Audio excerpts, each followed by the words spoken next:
Hello, everybody. Here we are, Thursday afternoon. I'm going to make this video relatively brief because my son is sleeping and should be up at any moment, and I will go tend to him. This is the first social media video that we've done since O.J. Simpson has passed away. I know a lot of people have varying views about O.J. My views are mostly negative. But we'll be discussing it tonight, or technically tomorrow morning, on the other side of midnight. We have Ask Frank Anything in the first hour, which is always a lot of fun. And then we have a panel of comedians in the second hour. Fred Rubino is going to be on. Marlena Shivo is going to be on. Also, maybe one or two other surprises. Then, doing a little bit of an audible, we're certainly going to have denunciations in our third hour. But I'm working. I was going to go live to Europe to have Richard Sakwa on to talk foreign policy, but I'm working on getting something a little more OJ themed now. I reached out to Ron Shipp, who's a former member of the LAPD. A lot of you may remember that he testified in that trial. He's also featured in the best OJ documentary that there's ever been, the ESPN 30 for 30 documentary on OJ, which was just incredible. If you think you know about the OJ case, you don't. You watch that documentary, you realize how much you don't know. In any event, I had interviewed him before, and he was great. It was one of those guests that people were writing to me during the interview saying, "Wow, can't believe this. Wow, this is so riveting." So I'd love to have him on, but I don't have his current email or phone number. So I tracked down what I think may be his phone number, and I just sent him an SMS text message. So I'm hoping to have him on. That would be a real treat. If not, I'd like to play you some of my prior interviews with him, but because my hard drive is now a paperweight, my external hard drive, which has my whole radio career on it, it's I don't have that. So if anybody has questions now, we'll try and answer them.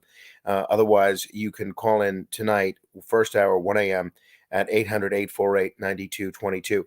Yesterday's video, and I can't really figure out why. Yesterday's video that we did, no one watched.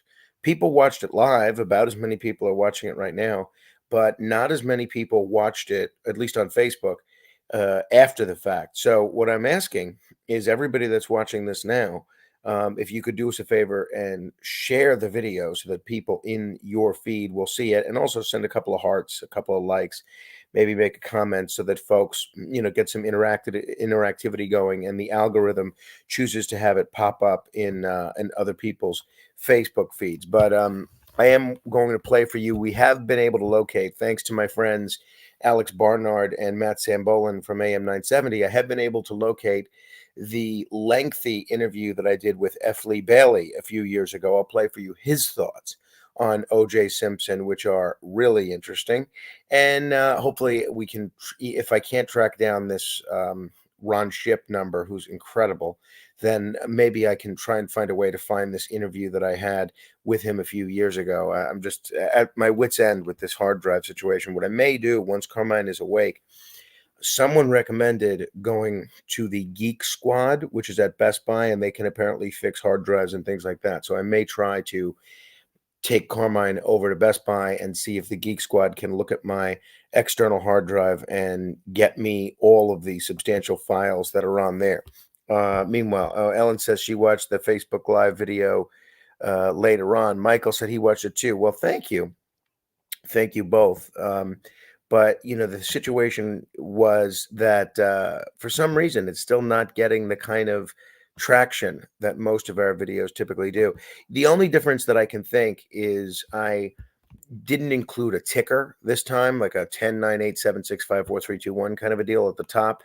And my view was that would give people a chance to tune in once they were notified that I was going live. But whatever. So we'll try something different today. We'll see how it works. Meanwhile, if you're on Facebook, please subscribe to our videos. You'll get exclusive access to all sorts of stuff. Once we get 15 subscribers, now we're at 5, I believe.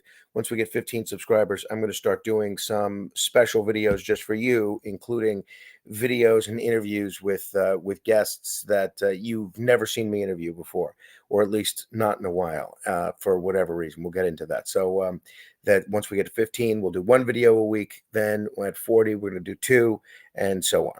So you can go to Facebook.com/become supporter/Morano fan, 99 cents a month, basically less than a nickel a week. It's the best bargain in all of media. You know what is still irritating me? Speaking of technology, and if you have comments, I'll try and get to them. Appreciate you watching. What's still irritating me is for some reason my default search engine on my Google Chrome has gone from Google to Bing, and it's screwing me up because Bing is heavily reliant upon AI, and I'm still treating it like Google, which is a little less reliant upon AI. They are doing some stuff with generative AI at Google, but it's not totally all AI all the time.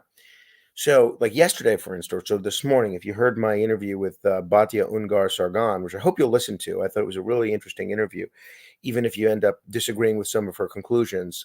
She's so, as I mentioned in the interview, she's so affable and has such a pleasant way about her in terms of temperament that she's not belligerent, right? Even if you disagree on serious issues, she basically will shrug and say, okay, that's your opinion. She doesn't make you feel like you're evil or less than a human being if you have an incorrect opinion about something. But anyway, so I looked her up and I saw a whole bunch of different bio things come up on her search engine, all saying that she was born in Gaza to Israeli parents. And that really jumped out at me because, as I said in the interview, I'd never heard her mention that before. And sure enough, she was not born in Gaza to Israeli parents. It's just that AI, for some reason, thinks that she was. AI also thinks that I was born in Brooklyn, which I was not. So Google wouldn't have done that. So I'm trying to figure out. And then my wife was saying that it's not the search engine, it's the home page. So I can go to google.com and still search from google.com, which again, I hate to play into the mega monopoly that is Google, but it really is so much better. And I remember back in the old days at Google, there was an option to make Google your homepage. I don't see that anymore. I see Google search. I see I'm feeling lucky. I see I'm feeling curious. I see I'm feeling stellar. I should have gotten a screen grab of this. I see try AI powered overviews when you can. No, thank you. I see about, store, Gmail, images, etc. I don't see anything that allows me to, you know, have the Google as my homepage, but that's because I don't know how to work anything. I don't know how to work anything. All right. Charlie North from Poughkeepsie checking in. Hello. Um, Ellen says, Ellen's question is, I have a question from Technology Challenge person.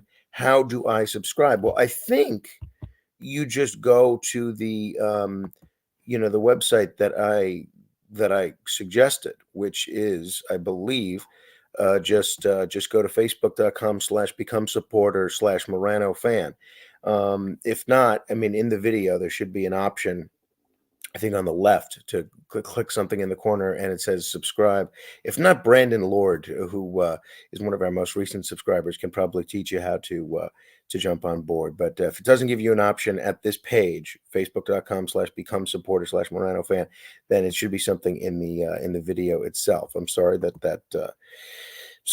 not tricky. I'm sorry that's a little tricky. Hey, Stacy says, I interviewed the former vice president of CNN and the former famous. Let's see. She says, I interviewed the former vice president of CNN and the former famous CNN news anchor. Well, that's great. That's wonderful. Not necessarily sure what I should do with that information, but I'm glad you're doing well. I'm glad you got to do that interview. I'll try and listen to it. Brandon has some advice for Ellen. He says, click overview and scroll down. There you go. There you go. So appreciate that, Brandon. We'll give you a percentage of everything we make off of Ellen's subscription. So anyway, that's I'm going to try and go over to the Geek Squad and see about getting this hard drive repaired. If you didn't get a chance to listen to this morning's show, I thought it was really interesting. I mean, it's rare that we have 4 guests. Plus, with Dominic Carter and Noam Laden, and me, it's like we have 7 people all talking. So it's a lot. I prefer to have a little less guests and give more people an opportunity to call in, let me riff a little bit. It just worked out that way that we had four interesting people, all of whom were available yesterday. So we had Batya Ungar Sargon. We talked a little bit about the Middle East situation and a little bit about uh, her book, which is all about dealing with working class America. They claim they sent me that book, but I can't find it, but it's just as well. So they sent me a digital copy, and I'm sure my wife is thrilled that it's not cluttering up our bookshelf right now. Hey, this is that Racket Report T-shirt that I was telling you about. For some reason, it came out of the washing machine, and it's still got this white spot. So we're gonna try another method of washing it. So I don't know. So that's that. All right. We're trying to get this ping pong tournament squared away for this weekend. And we are trying to, obviously, my anxiety exists on several levels. I had hoped to have a second table here for the tournament, but I am, not at all sure that that's going to happen. So far, all of the places that I have looked into to rent this ping pong table and have them transported here, so far the cheapest price that I've seen is $1,000 minimum, and I can promise you that's not happening. I like ping pong and I like getting people out of here early, but not for an extra $1,000. So if anyone has an extra table that they want to bring here, feel free to do so. But in addition to that, I'm also worried that some of the people that I've counted on as being here either won't be here on time or they won't be here at all. So if you know that we're counting on you for this ping pong tournament, please be here. I'm very disappointed my friend Brian Silverstein can't be here this year. He's one of our better players and he's got a conflict. I don't know what the conflict is, but we have a lot of other good players that are going to be participating.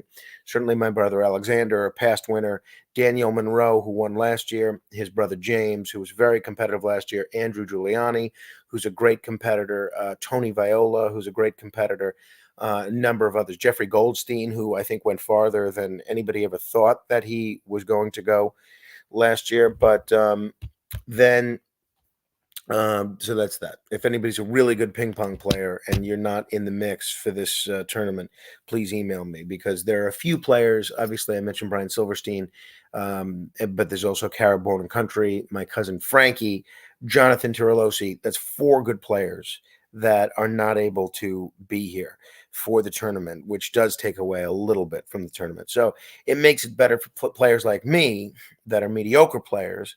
But in terms of people that want to see a really competitive WrestleMania 4 style tournament, can't do it. But we'll see. It'll be a fun day anyway. Hey, I didn't realize yesterday was National Ping Pong Day.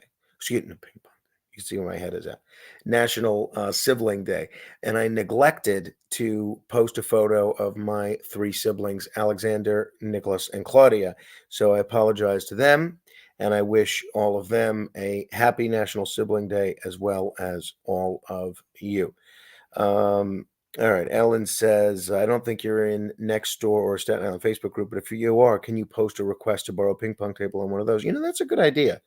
I think I am in one of those. So I will work on that. So I think I will try and do that.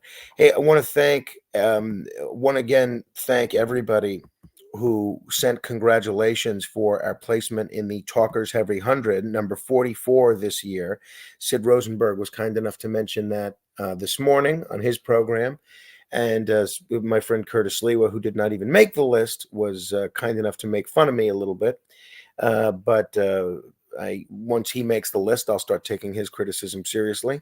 So thank you to, once again, Michael Harrison and the good folks at Talkers, and also to all of you that listen, but especially to John Katzimatidis to even have the opportunity to do this radio show in the first place. Rob Fate says, small kitchen. All right, well, you know what? It gets the job done. Gets the job done. It is what it is. All right. If you want to email me, you're certainly welcome to do so. You can email me at frank.morano@redappleaudionetworks.com. I'll read your emails on the air on Tuesday, but I do look at your emails throughout the day and look at everything. And if you have specific issues that need addressing, I will certainly address them. via email.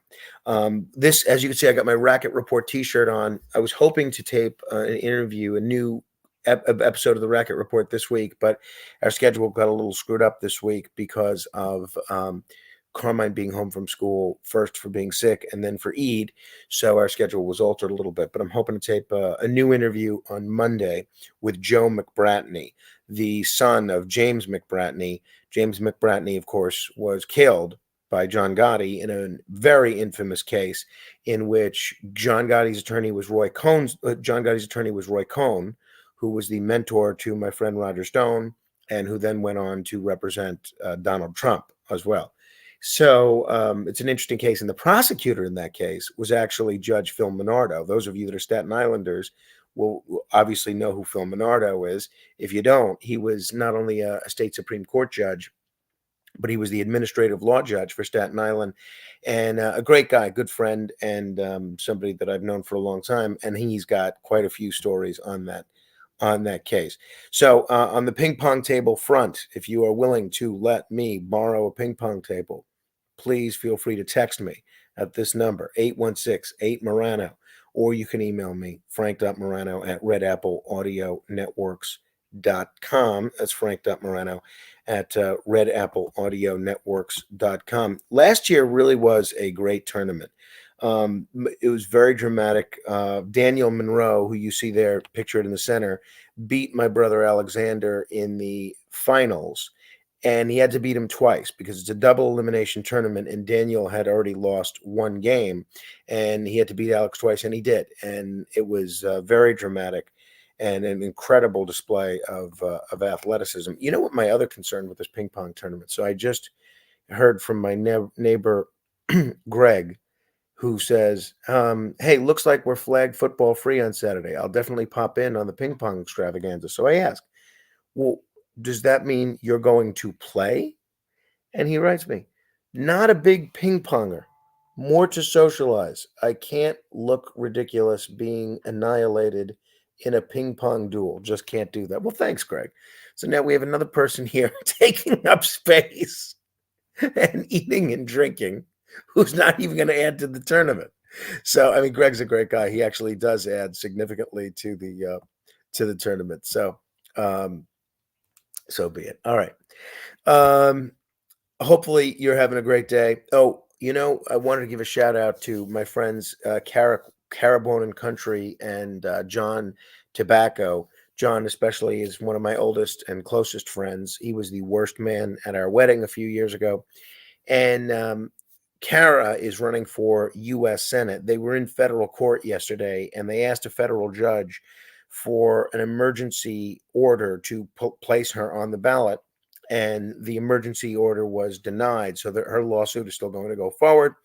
But we'll see. We'll see what happens. Now, as of yesterday, they did file a general objection to her petitions, which I just hate. I mean, all of my years in politics, I've just always thought the process of challenging people to get them thrown off the ballot was, and I know everybody does it. I never did it, but I just think it's so bush league. I mean, if you're really concerned about the voters, give the voters a choice. Let the best man, or in this case, woman, win. So now there's going to be a lengthy process. Whoever's challenging her petitions is going to file specific objections. They're going to have to go through 16, 17, 18,000 signatures and say, oh, this one should be eliminated because this person's not a registered Republican. This person should be eliminated because they wrote the wrong address. This person should be eliminated because I don't know what. So I'm hopeful she's able to survive these specific objections. But the shame of it is, even if she's able to survive those specific objections, they are delayed really in starting their campaign and reaching out to voters because they still need to deal with this before they even know if they're on the ballot. So they can't do things like, send mail and things of that nature. Broadcasting live on the YouTube today as well. So thank you to everybody watching on the YouTube. Please send hearts or whatever it is that you send, thumbs ups. And if you're watching on Facebook, there should be an option to send stars. So feel free to send stars. What else did I have? Let me see if there's anything else that I wanted to bring up with you. Yeah, sibling day, Kara. So I'm wishing Kara the best of luck. You can go to her website. I believe it's kara4senate.com. Please check out this morning's podcast when you can. You can check out the podcast by going to fmwabc.com or just going, as you see at the bottom of your screen there, wabcradio.com/Frank. But the easy way to do it is just to go to any podcast app, whether it's Spotify or Apple iTunes, and just search The Other Side of Midnight, hit the subscribe button, and then it'll be automatically downloaded to your phone each and every day. So, in addition to Batya Ungar Sargon, we had an interesting discussion with Carolyn Gorman from the Manhattan Institute about social media use and smartphone use by youth. She wrote a review which was very balanced and very interesting of this new Jonathan Haidt book that everyone's talking about. I spoke with Lee Habib, who was number 11 on the Talkers magazine list. He also got made fun of a little bit by Sid this morning, but I'm sure Lee doesn't mind. And then what did we do in the and Brian Kilmeade. Brian Kilmeade was on in the 4 o'clock hour. I think he had some interesting comments, particularly as it relates to abortion and this what happened in Arizona with this abortion law and how that could really hurt the Republicans in terms of winning a state like Arizona, which would really be helpful to them in 2024 to win. And I think it's going to be a much tougher thing to do if Arizona is outlawing abortion. And I think that's going to turn off a lot of voters in a lot of purple states. So I thought Kilmeade's comments on that were interesting. And that's that. Brandon asks, "What am I, Shaquille O'Neal?" I'm not sure I get the reference. I can't even make a jump shot. Although Shaquille O'Neal was never even great with making the jump shot either. He was more of the slam dunk variety. No, my games are ping pong and softball, maybe a little bocce. And if I'm being candid, I am mediocre at all three. So that's that. All right. Um, Please listen tonight to the live stream. You can listen at wabcradio.com. You could set your Alexa speaker to automatically play the show when it starts at 1 a.m. Eastern. Those of you that are considering the ping pong tournament that have been in touch with me, please definitively make a decision one way or another. And if you're a very good ping pong player or have an idea of where I can get a table to rent, not for $1,000, but for a couple of $100, feel free to reach out to me either via text or via email. Please share this video. Please send hearts, stars, and please subscribe to our exclusive page where we'll start putting up exclusive videos once we get 15 subscribers. Feel free to share this in any groups you're in as well. And I'm looking forward to tomorrow's show. Ask Frank Anything, denunciations, comedy midnight panel, and hopefully someone good on the OJ case. If not, some highlights of an interview which is no longer available on the internet. The former radio station I was at, great guys there, but they took down all my podcasts after leading me to believe that they were going to leave them up, and they said they had to take them down due to space. I understand, but it's just a shame that so much great content is now not available anywhere. I was in the process of putting it all up on the YouTube, and you can find me on the YouTube at Morano Vision, MORANO Vision. But this hard drive difficulty that I'm having has sort of made that a little bit difficult. All right. We'll do this again tomorrow in all likelihood. And Debbie asked if I tried renting it from a local DJ company. I've reached out, Debbie, to every company that services the New York area in terms of ping pong rental, and none of them will deliver it here for less than $1,000, which I don't have. So that's that. Christina says, "Read my message." Well, what was your message, Christina? I see something blank here. I don't see anything there. Well, I don't know what your message was. Maybe it's being censored somehow. All right. We'll do this again tomorrow in all likelihood. That'll be our final YouTube stream of the week before the ping pong tournament. If you have questions about OJ, you can ask them in the first hour, and we'll get into OJ not only with our midnight panel, including Fred Rubino and Marlena Shivo, but hopefully with somebody that actually knew OJ on a personal level as well. We'll see. All right. let's see. Ellen asks, "Are you always speaking about Carmen playing with the boys in the neighborhood? Are there any girls there?" There's one. It's one. She's 1 year old. So Brittany lives 3 blocks away, and she's a baby, so she's not at the playing stage yet. But no, um, our neighbors across the street have 2 boys. Our neighbors next door, 1 boy. Our neighbor diagonal from us, 2 boys. Neighbor down the block, 1 boy. So it's very much, with the exception of Brittany, um, no, Adriana. Brittany is her mom. Brittany, who I married actually, not as my wife, but a ceremony that I performed because I am a minister in the Universal Life Church. So Brittany's daughter is Adriana. She's the only one. She's about a year old. She's not really at the playing stage yet. All right. We'll do this again tomorrow. Meantime, I'll see you on the radio.